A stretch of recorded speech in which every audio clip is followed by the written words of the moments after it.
What's good, everybody? Welcome to another Changing Times podcast. I'm your host, Mr. X. Hope everyone is doing well out there. I have my host with me today, Say So, as well.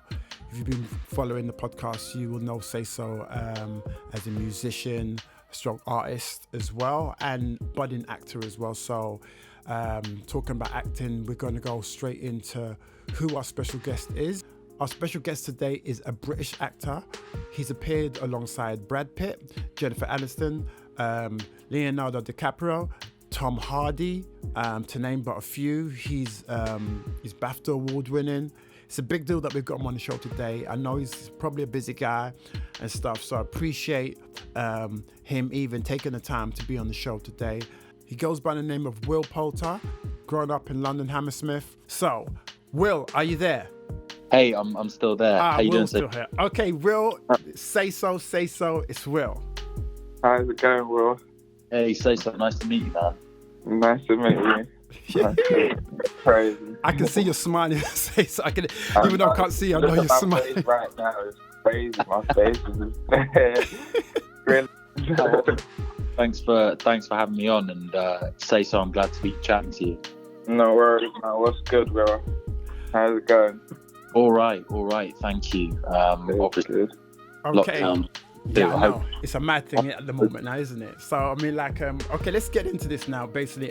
For those who joined us for the first time, this is Mr. X. My name is Mr. X. I'm the host of the Changing Times podcast, and the podcast was put together to give some inspiration to young people that are going through some obviously trying times at the moment now, where obviously the world's on lockdown and a lot of us don't know really what to do with ourselves. So we're hoping this podcast would shed a bit of direction and focus on what you could possibly do with your life, and shed some kind of like insight to different organizations and different industries.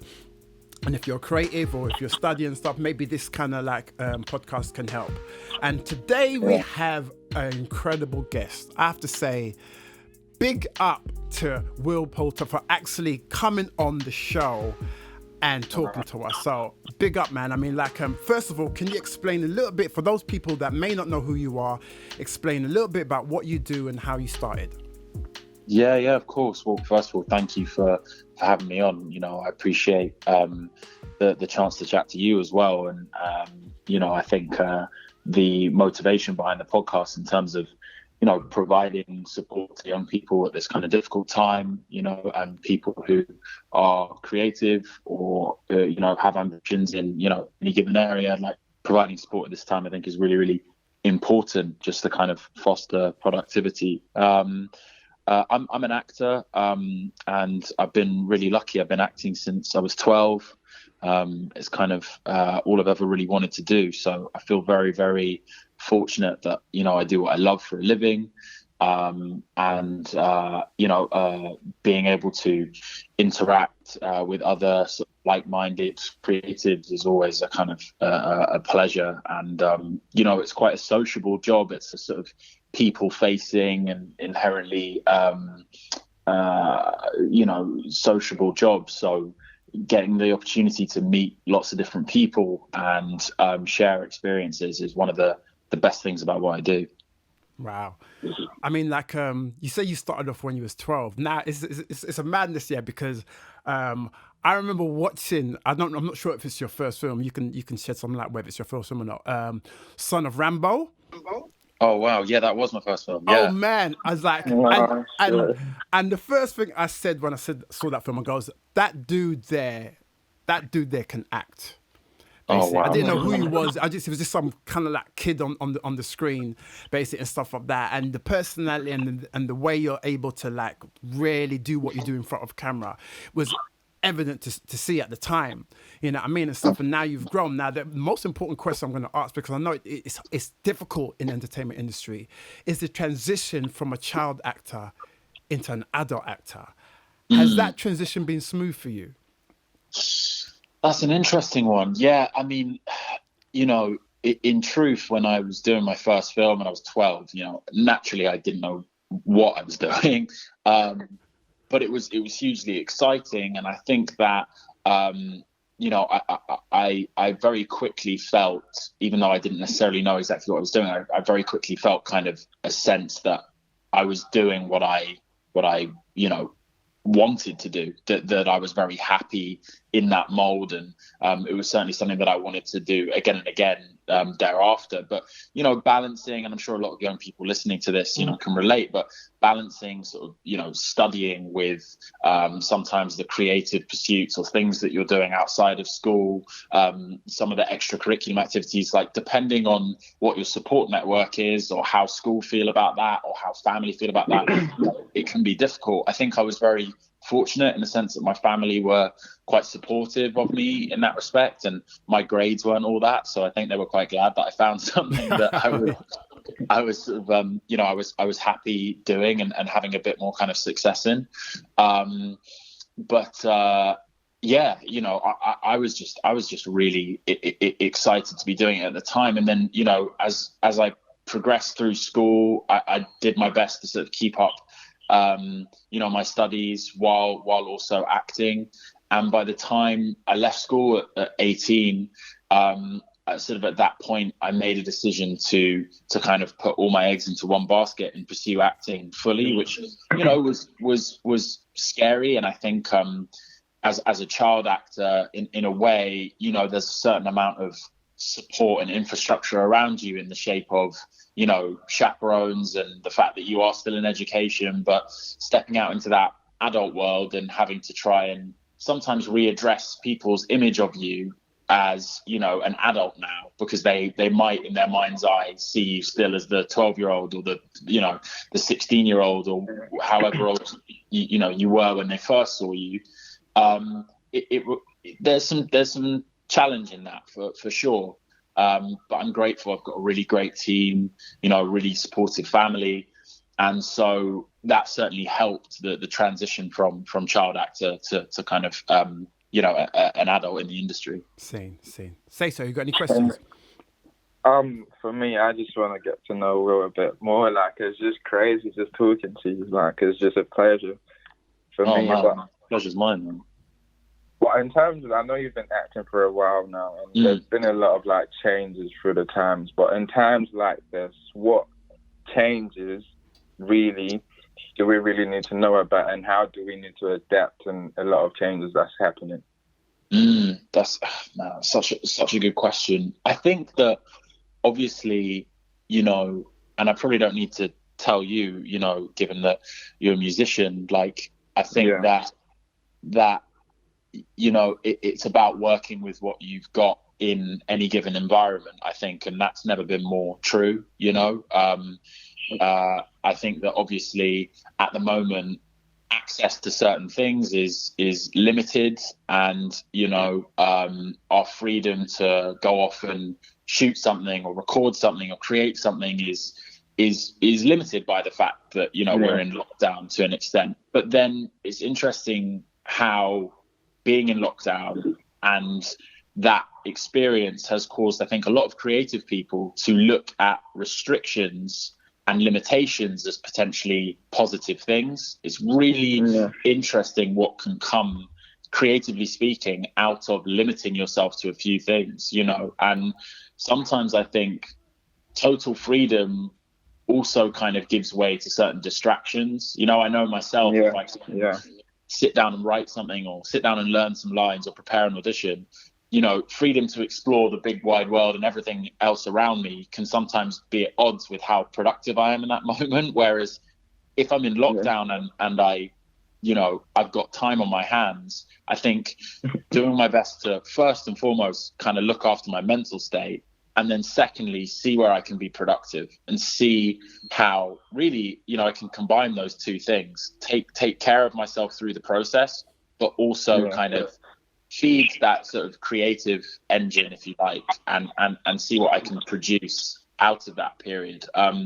So now more than anything, I think it's about just trying to see some of those things that could potentially be viewed as negative as positives for your creative process, and making the best of what you have. If that makes sense. Yeah, like I always used to say to like Mr. Rex, since we can't like go outside, we might as well like go inside of us. So I feel like it's like that time where we have to go deep down within us to figure out what we are really about and our creativity.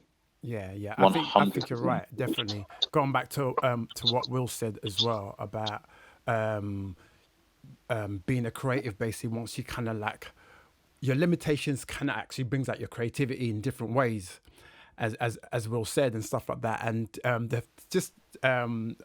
I'm not plugging what we just done, but the film that we just done, which is actually a film called Blacks Can't Swim, which is like a takeoff of the White Men Can't Jump. Oh, White Men Can't Jump. Yeah, but it's called Blacks Can't Swim because of the myth that we hate swimming so much and everything. And that's the film that we done, yeah. And it came on Amazon during lockdown. And it was like, and we got picked up. The film got picked up by a company in LA at that time, which was just amazing. It was amazing. It wasn't expected, but I think it was because of the fact that lockdown just happened, and probably at that time, a lot of films couldn't probably get finished or couldn't get passed or whatever, that they were looking outside of what they would normally do. Hence, us having the opportunity to get our film on Amazon.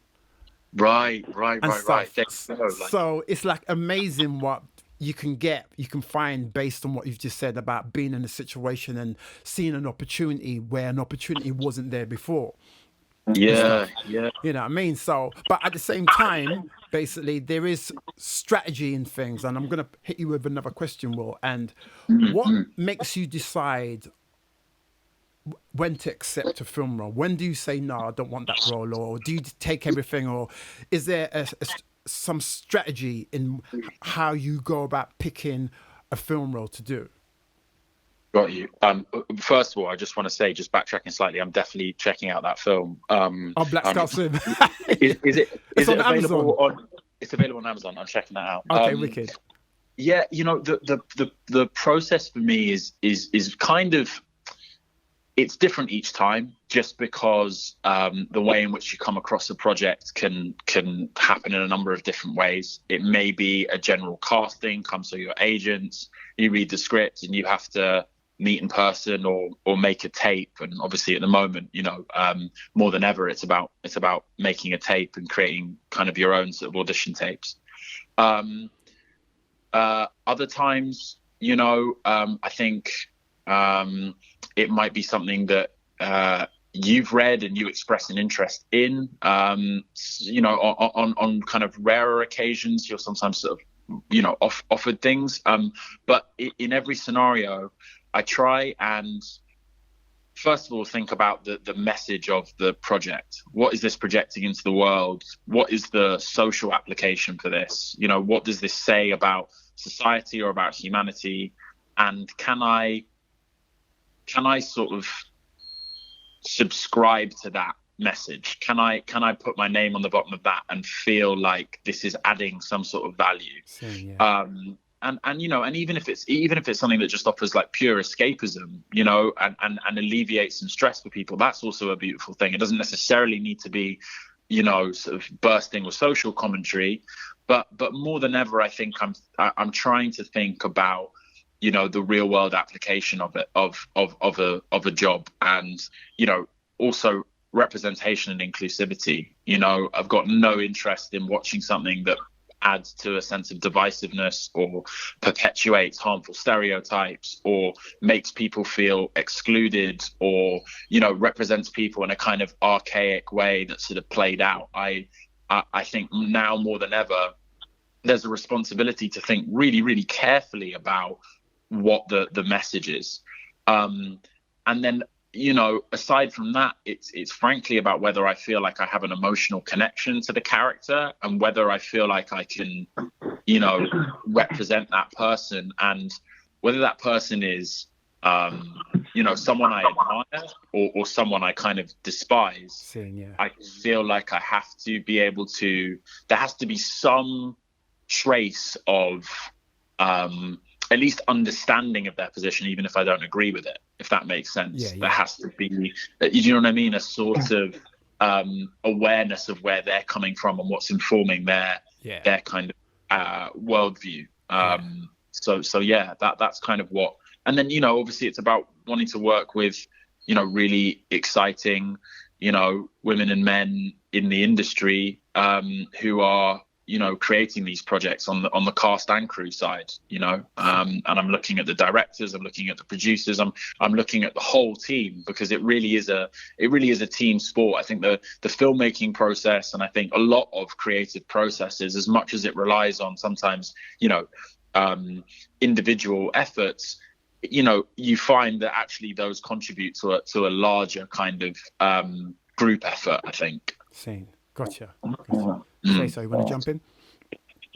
Yeah, I just want to talk about inspiration, because for me as an artist, just getting inspired sometimes could be like a nightmare. So for you, well, like just on a day-to-day basis, what keeps you inspired to do what you do? Like, because a lot of people end up falling off at some point, but what keeps you doing what makes you doing well? That's man, that's a really good question. I sort of you know, I don't write all that much, so I'm in a quite a fortunate position in a lot of the times when the work comes to me, you know, half of the character work, you know, at least is often done. Do you know what I mean? Whereas I think, I mean, let me know, but like as a musician, do you find writing kind of, because if you're the person who also is sort of having to perform those words and create those words, I'd imagine that can come with some even bigger challenges regarding inspiration, because you're having to come up with the sort of words, as well. How do you move past that? With me, I intend to like look around my surrounding and like the things happening around me to like write my music. So that's like my family, that's like the young kids around me, that's like the things I see and what's happening around my society. So that's what literally inspires me to do what I do and keep pushing till the end. I got a new video coming out soon. So nice. Basically, I'm just trying to show, I've lived half my life in Nigeria and half my life in the UK. So I'm basically trying to show that lifestyle that I've lived in both lives and just trying to bring it together and merge it into one sound. So I'm into jazz at the moment because it gives me a nice creative and inspiration to do what I do. So the things happening around me really makes me do what I do and keeps me going to the end of time, basically. So that's it. That's great, man. And like going back to what you said earlier, you know, I think that combination of looking at your surrounding environments and, you know, societal, you know, realities, but then also what you said about, you know, the fact that you can't go outside kind of encourages you to look inside yourself. Yeah, I haven't heard it worded like that, but I'm really thinking on that. And I think for me with the acting process, it's a similar thing where I'm looking around me, I'm doing a lot of people watching, and I'm analyzing other people's psychology. But really, the way that I receive all of those things can only be better understood by understanding myself first. You know, like I don't think you can serve relationships, or you can better understand your relationship to other people and how you interpret other people unless you kind of understand your own psychology. So that's a constant source of inspiration and something that helps me kind of stay interested and motivated to explore, you know, different personalities and different psychologies, just sometimes through investigating my own as well. Same. Cool. See, we're getting deep now. That's deep. So what is a perfect day for Raw now? I mean, a perfect day of not acting, not working. What does that day look like? Yeah, it's interesting. I mean, for me, I think that routine is massively important, and particularly for kind of my mental sort of well-being. You know, I think a kind of happy and productive day to me is one that is kind of characterized by routine. So I try and make sure that I've started my day on 8 hours sleep as a minimum. That's just my personal thing. I try and get up early. I try and include I try and make sure that exercise, reading, creativity, and healthy eating is kind of always a part of my day. whatever I'm doing and whatever work there is involved in that. I always try and make sure that that's in there. Are you able to, you talk about eating, are you able to keep eating healthily during work, or you just have to eat whatever they give you, or how does that work for you?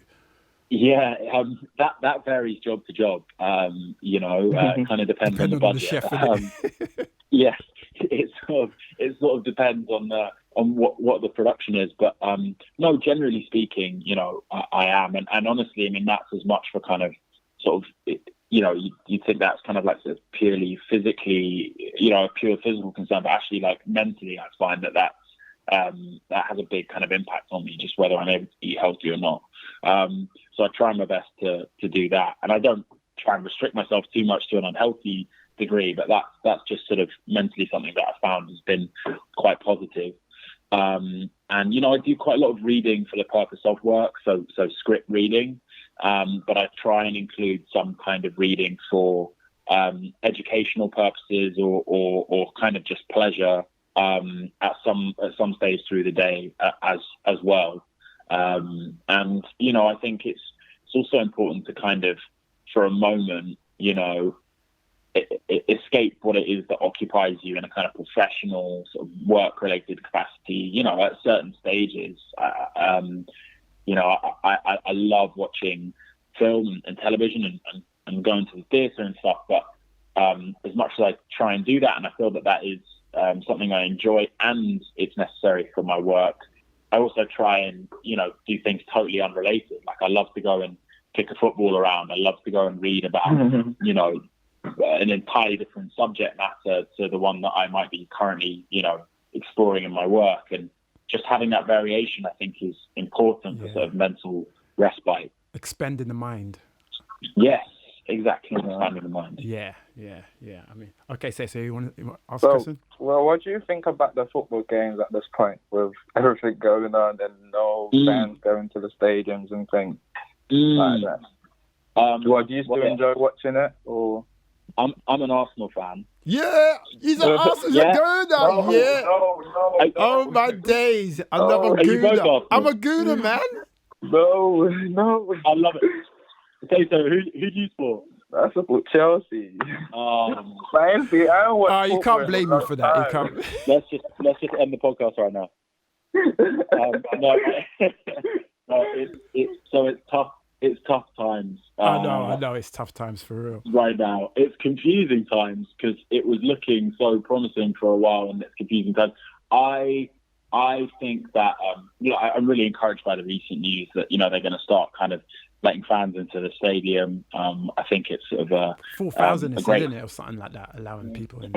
Yeah, it's sort of a great outlet for people during this time, and I think for people, for the opportunity to kind of go and support their team and engage in that sort of live event is massive. There's a lot of talk about bringing back live theatre, for example, in a creative industry, and I totally hear the kind of struggles from people in that sector. But I'd say that there's a similar argument to be made for people who love going to watch football, and that's something that people look forward to, on a weekly, if not more regular basis.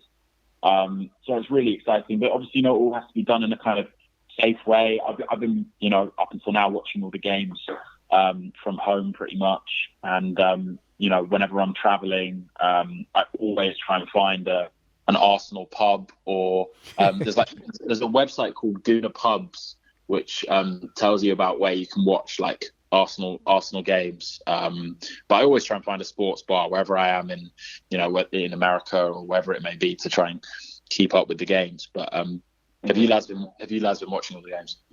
Yeah, I've been trying to catch up, basically, and stuff. As you say, it started off promising, and now it's just a little bit.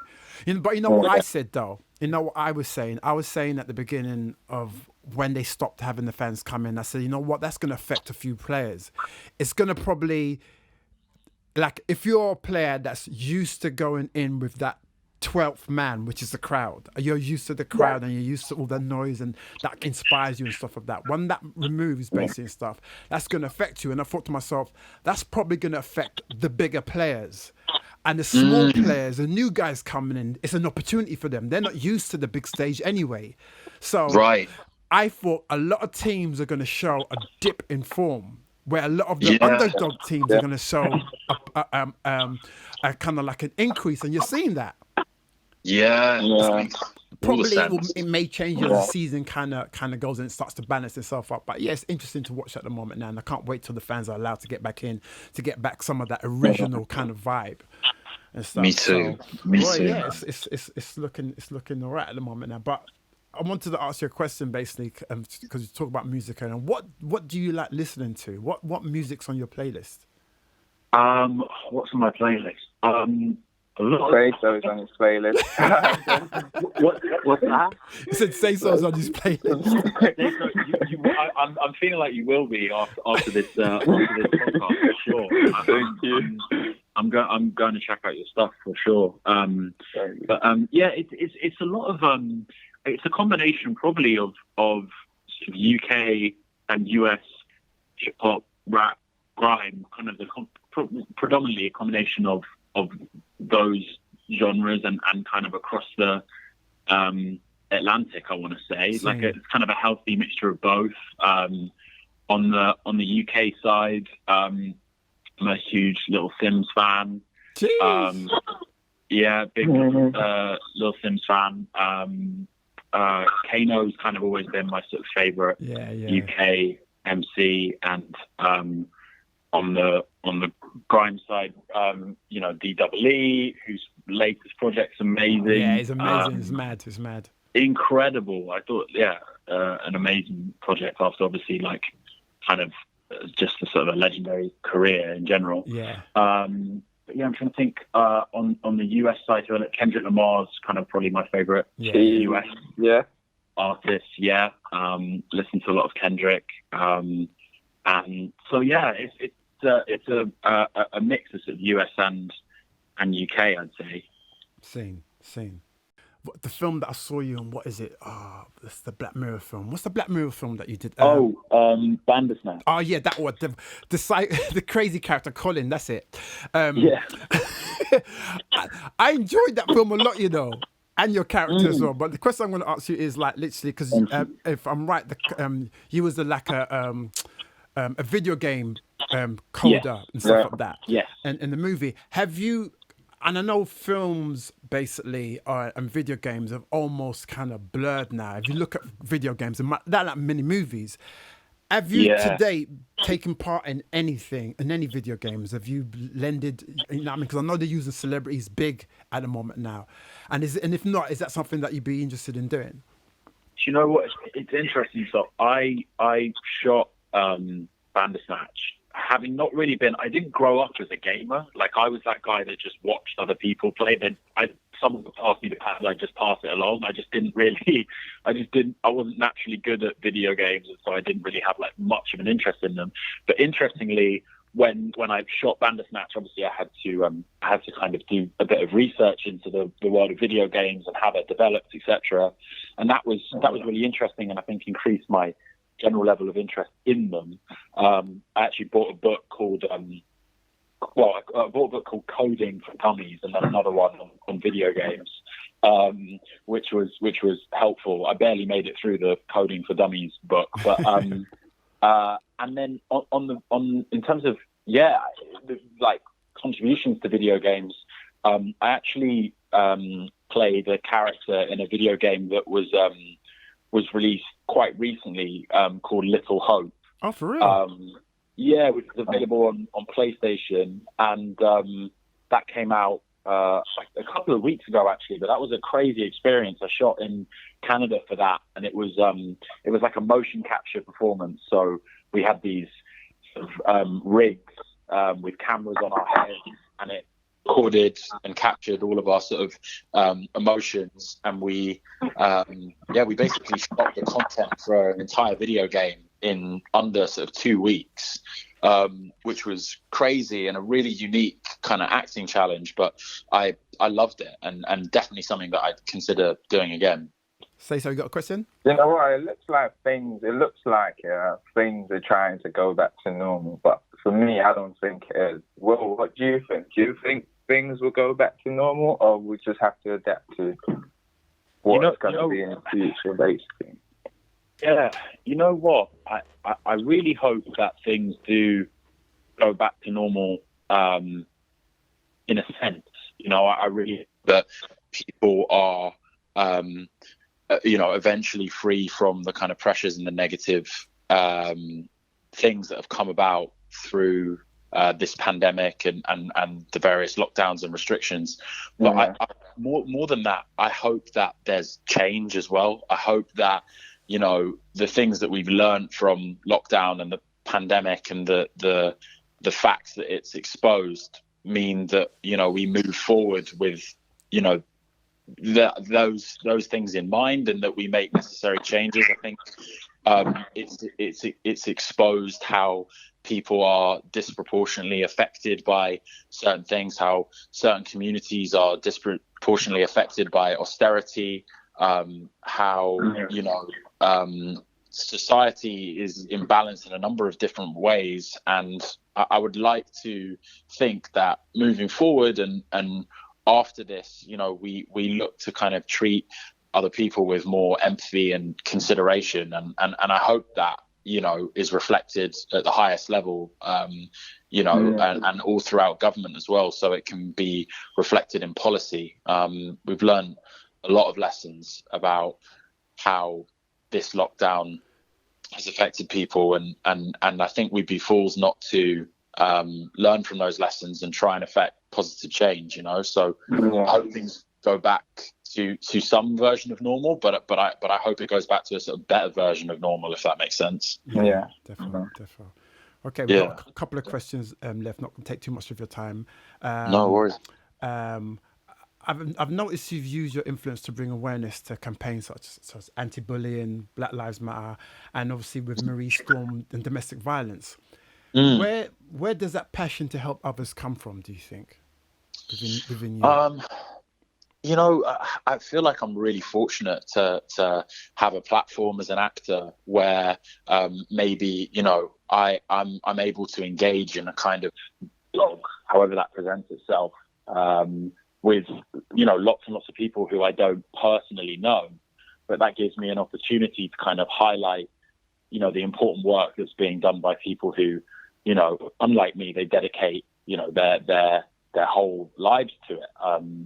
Marie is a prime example. As a survivor of domestic violence, she dedicates her life to supporting other people, and if I can help in any kind of way by just shedding light on the work that she's doing, and that brings sort of attention and support to the work that she's doing, then that's a real pleasure for me, and I think secondly, I come from a family predominantly of medics. My little sister is also a teacher and works with young people with disabilities. My little sister's a nurse. My mum was a nurse. My dad's a professor of medicine. So, that kind of background makes me aware of, I guess, my position as an actor. It's like I'm really grateful for what I do, but I'm surrounded by family members who commit themselves to kind of a sort of arguably a far kind of more noble cause. So I feel a responsibility to help, and I think definitely their work and the way that they kind of commit themselves to various causes inspires me to sort of do the same. Wow. Okay. Say, got a last question?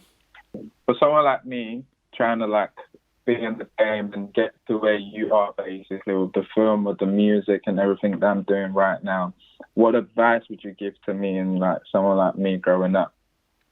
That's a really good question, and honestly speaking, the thing that I suppose I struggle with when it comes to offering advice is that I have to recognize that everyone's experience is different, right? And so the advice that might work for me or for one person might not necessarily be applicable or as useful to someone else. But I think that there are some kind of common denominators and some general truths. I think you know, as I mentioned, I feel like I got very lucky starting when I did, and the opportunity that I got when I was 12 with my first film.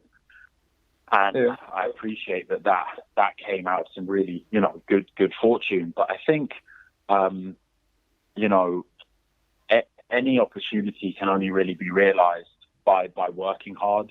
And I think that, as I'm sure you know, you've understood already, the industries that we're talking about, be it music, be it film, the entertainment industry at large, it's so competitive. And one of really the only ways, I think, to achieve cut through and continue a kind of upward trajectory is to work hard. There are so many people, you know, who are so talented and, you know, don't necessarily get a whole load of opportunities.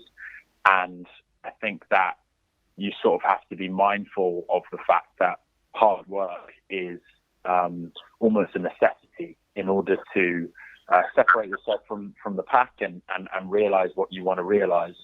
So working hard is huge. And then I think also going back to what we, you know, spoke about before, and Mr. X, the term that you sort of used earlier, you know, that idea of expanding your mind. I think as a young creative person, expanding your mind to kind of better understand as many different experiences and, you know, the human psychology in general, I think is so valuable, because whether you're writing music, whether you're playing a character, whether you're telling a story, if you better understand the people that you're sort of delivering that to, you have every, you know, chance of connecting with them better. So it's kind of hard work. And then I think, you know, expanding your mind. I think those two things are really, really valuable, you know, when you're starting off and indeed when you're trying to sort of stay in an upward trajectory. Wow. And on that note, we'll leave it at that. Basically, a good ending. Basically, just giving a bit of advice to the young people, basically, and how to kind of move forward and how to keep focused and stuff like that. Again, Will, thank you so much, sir. It's a big deal. I can't keep on saying it. It's a big deal. You being on here, speaking to us. You know, I mean, giving us your experience and your insight to what it is that you do. So again, thanks a lot. And say so. You have any last words? No, just thank you, Will, for the time speaking to you, nothing much. And hope seeing you. Yeah, absolutely. Listen, lads, I really appreciate it. Genuinely, like I've gained a lot through the conversation. Really enjoyed it, and thank you for having me on. I hope I can come on again sometime. And I'm going to be checking out the work that you guys did together. So, yeah. We're coming up with part 2. Says the first one, basically Black Scotsman, which was out. It's on Amazon now. Basically, that was out literally early on in the year. We're doing part 2. Say So features in part 2, which is out in May. So that's the one to look out for. Basically, so we'll keep you up to date with that as well, and also be obviously looking out for what you guys are doing. But before you leave, one last thing as well. What can we expect in the foreseeable future in your diary? What is there any projects that you're involved in? Anything that we should be looking out for? Yeah, man. I'm actually I finished a film recently called The Score, which is an independent film and a musical that I did with Naomi Aki and Johnny Flynn. So I'm really looking forward to that coming out by a first-time director called Malachi Smith. And then I'm in a show for Amazon that comes out in a few months' time, but I'm not able to say what that is yet because I know it's a bit annoying. But I have a small part in that with a director I've kind of long admired. So very, very lucky for that, and looking forward to it coming out. Okay, great. We'll definitely look out for it and make sure that we'll be looking out for any new project that we're doing as well. But again, thank you very much, Will, for joining us on the Changing Times podcast. Thank you, Say So, for also accompanying me as well.